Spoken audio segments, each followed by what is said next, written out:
মাটির দিকে নুয়ে পড়া, মাথায় জট পাকানো পাকা চুল, তেলের অভাবে রুক্ষ, মুখ ভর্তি কাশফুলের দাড়ি, ঠোঁটের ওপর অবিন্যস্ত গোঁফ, দুশ্চিন্তিত আইনস্টাইনের মতো।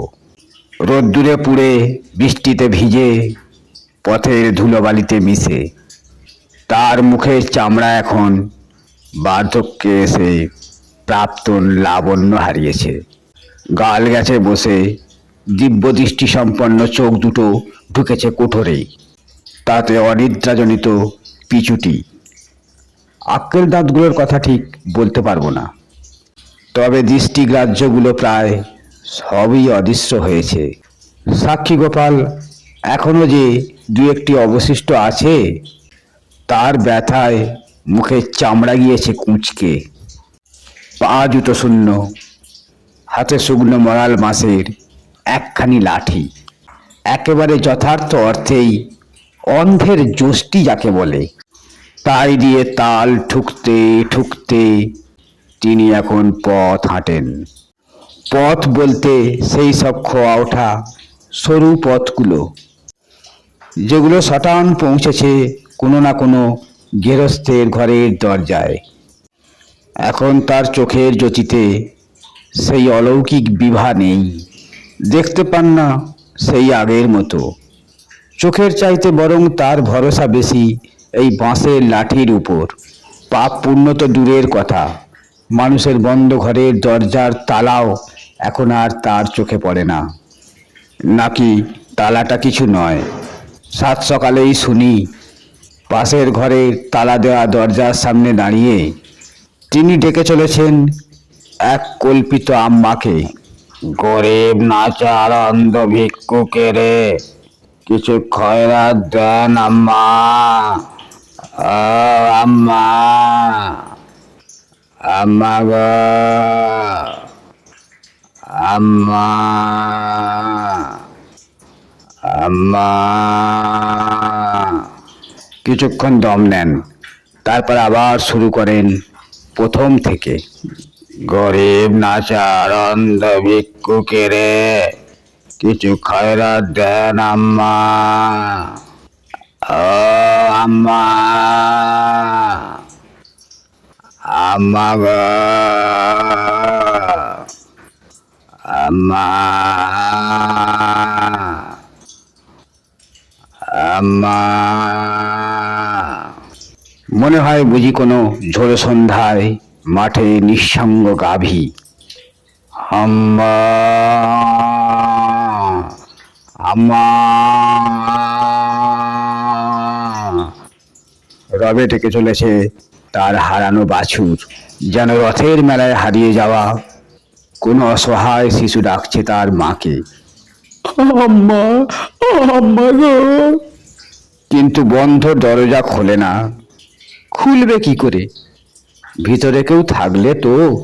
পাশের বাড়ি থেকে অতঃপর আমি দরজা খুলে বেরোই। আম্মা ডাকের ব্যাকুলতায় যাকে মনে হচ্ছিল নিতান্তই এক ব্যথিত কিশোর। বাইরে এসে দেখি তিনি এক থুত্থুড়ে বুড়ো, তালা দেয়া দরজার সামনে এক ঠায় দাঁড়িয়ে, যেন মাছ ধরতে ছিপ ফেলেছেন নদীতে। মহাজনের খুঁটির মতো ভিক্ষার ঝুড়িটা ঝুলছে তার গলায়, আর ভাত খাবারের জন্য তৈরি এনামেলের থালাটা প্রসারিত ডান হাতে ধরা।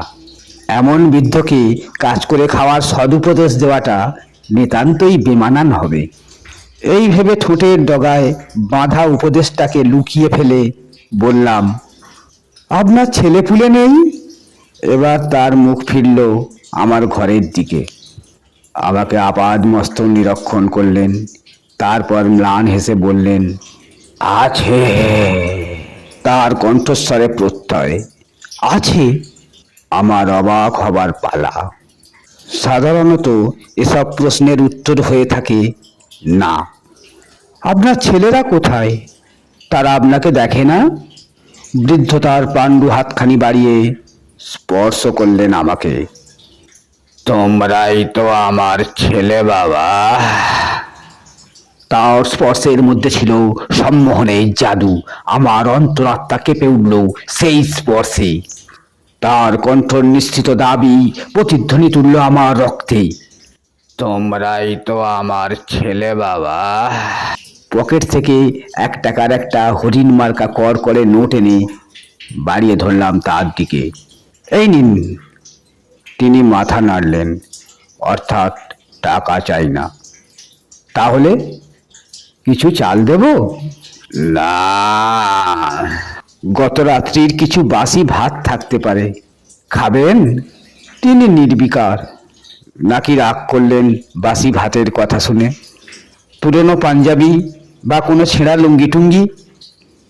এসবই তো ভিক্ষুকেরা চায়। দীর্ঘশ্বাস ছেড়ে বৃদ্ধ বললেন, না বাবা, এসবের জন্য আমি আসিনি।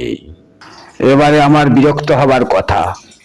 তাহলে আপনার জন্য কি করতে পারি আমি? বললাম রাগত স্বরে। নৈশব্দ পেরিয়ে ধীর পায়ে তিনি এগিয়ে এলেন আমার কাছে।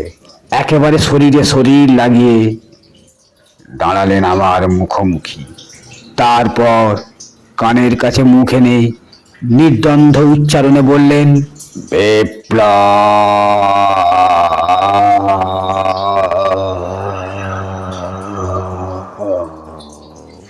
বিপ্লব শব্দের এমন মধুর উচ্চারণ আমি পূর্বে শুনিনি। তখন লাল পালক খচিত একটি অচেনা পাখি এসে বসলো ভোরের উঠোন আলো করে। নারকেলের চিরল পাতায় লাগলো ঝোড়ো হাওয়ার দোলা। আকাশ জুড়ে শুরু হলো খ্যাপা মেঘের তাণ্ডব। সেই সঙ্গে মানুষের সমুদ্র গর্জন বাহিনী ছিল দ্রুম দ্রুম দ্রিমিকি দ্রিমিকি। ঠা ঠা শব্দ গুড়িয়ে গুড়িয়ে ক্রমশ এগিয়ে চলল। আমার কর্ণ ঘুরে ঘুরে ঘুরে কেবলই বাঁচতে লাগলো বিপ্লব বিপ্লব বিপ্লব, যেন পিন আটকে যাওয়া গানের রেকর্ড। এই কিতাবে ঈশ্বরের নতুন নাম, নতুন জপ মন্ত্র এই শতাব্দীর। সম্মিত ফিরে পেয়ে চেয়ে দেখি এনামেলের শূন্য পাত্রটি উঠানে পড়ে আছে। পাত্র হাতে যিনি এসেছিলেন তিনি নেই।